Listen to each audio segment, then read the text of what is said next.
Você sabe o que significa o termo cisto complicado? Você usa essa terminologia no seu dia a dia? Bom, eu sei que tem muitos radiologistas que não se sentem muito à vontade de usar esse termo, mas vamos ver o que ele significa e quando que a gente pode usar.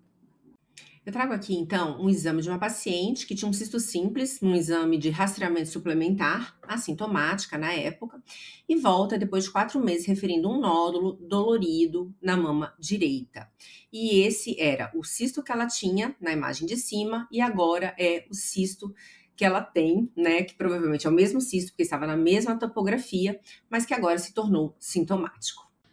E aí eu perguntei para vocês como é que vocês descrevem, classificam e conduzem esse tipo de lesão. Então vamos falar sobre isso. Primeira coisa que a gente observa é que tem um espessamento das paredes. Então é uma lesão cística, mas não tem as paredes imperceptíveis do cisto simples. É uma parede espessada. Depois, o que a gente vê? A gente vê que ele tem um conteúdo ecogênico, nesse caso era um conteúdo móvel, tá? Ele se mexia com as manobras e ele não estava realmente aderido a nenhuma das paredes desse cisto. Quando a gente usava o Doppler, a gente via que havia uma vascularização ao redor do cisto, nos tecidos adjacentes ao cisto e um pouquinho, talvez até aqui na região de cima, na própria parede do cisto. E aí eu queria saber como é que vocês chamam esse tipo de cisto, quando vocês se deparam com um cisto assim. Complexo, complicado, espesso, inflamado? Então vamos revisar a terminologia das lesões císticas segundo o ACRIM, que é um estudo muito importante, que fala de lesões císticas, principalmente em pacientes de alto risco, né? E o BIRADS, quinta edição. Bom, os cistos complicados são aqueles que contêm debris, que podem ter ou não um nível líquido-líquido, mas eles não têm componentes sólidos. E olha só, eles têm que ter paredes imperceptíveis, tá? Igual o cisto simples. Na verdade, eles definem o cisto complicado como se fosse um cisto simples, na definição de cisto simples, que é ter paredes imperceptíveis, só que com algum ecogênico, algum conteúdo ecogênico no interior desse cisto, e esse conteúdo ele pode estar lá flutuando, ele pode estar formando nível líquido, ou ele pode estar preenchendo totalmente o líquido, o cisto, que algumas vezes dificulta a diferenciação de uma lesão sólida. Tem um tipo de cisto complicado que é o Acorn Cyst. Com certeza vocês já viram, porque eles são até relativamente comuns. É quando a gente tem esse conteúdo ecogênico fixo na região anterior do cisto, tá? Lembrando essa castanhazinha aí, é por isso que ele tem esse nome. Ele é benigno, tá? E a porção anecoica do cisto fica na parte inferior, geralmente, e a porção ecogênica, que são debris, mas são debris que estão fixos à parede, eles ficam na porção mais anterior do cisto. E a gente não vê vascularização ao Doppler. E isso é importante para a gente diferenciar dos cistos complexos, né? Das lesões sólidocísticas complexas, tá? Quando a gente não tiver essa certeza, a gente achar que é uma lesão sólidocística complexa, a gente provavelmente vai ter que pedir biópsia. Mas com o tempo a gente aprende a reconhecer esses Acorn Cysts, mesmo porque muitas vezes eles estão num contexto de uma mama que tem vários cistinhos, sejam cistos anecoicos ou cistos hipoecoicos, ou seja, os cistinhos complicados.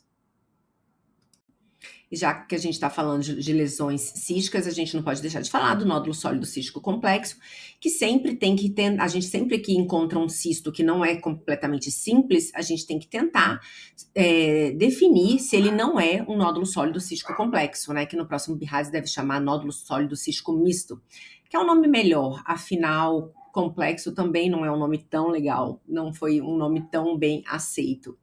Bom, mas como é que são os nódulos sólido-císticos complexos? Os nódulos sólido-císticos complexos ou mistos se caracterizam por paredes muitas vezes espessas e irregulares, septações grosseiras maiores que 0,5 milímetros e componentes ecogênicos que sugerem vegetações ou componentes sólidos intracísticos.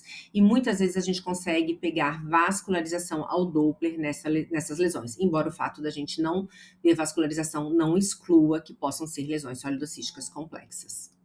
Bom, e voltando para o nosso cisto, né, a gente está diante, então, de um cisto com alterações inflamatórias, é bem condizente com a queixa da paciente e com as características de imagem.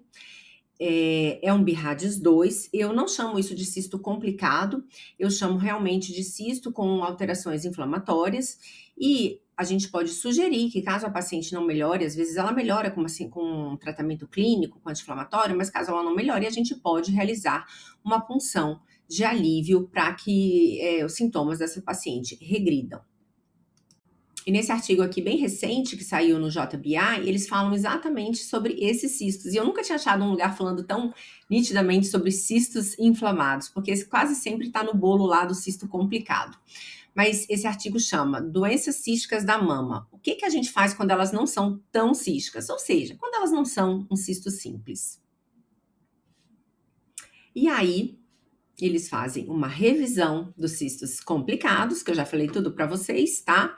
São cistos geralmente em pacientes assintomáticas, que são com paredes imperceptíveis, com ecos no interior. E aqui ele fala do cisto inflamado, que é esse cisto com essas alterações descritas nesse nosso caso aqui, e falando que realmente a gente pode fazer uma punção de alívio caso a paciente não melhore.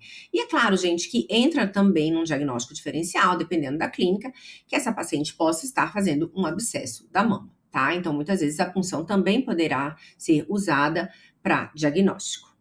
Então, aqui para vocês, o que é a definição de um cisto inflamado, segundo esse artigo: nódulos ovais ou arredondados, que por causa da inflamação associada podem ter margens não tão nítidas na mamografia, principalmente, e pode ter até um certo edema nos tecidos adjacentes dele, na mamografia. No ultrassom pode ter uma aparência variável, mas geralmente é um nódulo com paredes espessas e circunscritas, e que pode haver até esse edema, né, um edema ao redor e até mesmo vascularização dos tecidos adjacentes. E na ressonância também a gente pode observar um realce periférico nesse tipo de lesão.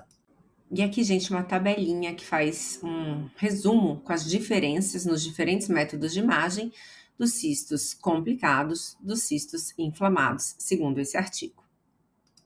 Bom, e só para terminar, porque eu tinha feito essa pergunta para vocês, se vocês usavam na prática clínica de vocês o termo complicado, eu realmente não uso. Muitos radiologistas falam que há uma estranheza das pacientes quando elas abrem o laudo e leem esse complicado, sendo que na maioria das vezes a gente está falando de lesões totalmente benignas, né? Muitas vezes assintomáticas. Então, realmente, quando eu me deparo com esses cistinhos espessos, eu descrevo cistos simples e cistos de conteúdo espesso. Não entro, eu falo geralmente o maior de cada mama. É claro que a gente sempre faz uma análise rigorosa para ter certeza que não é nenhuma lesão sólida, né? Simulando um cistinho espesso.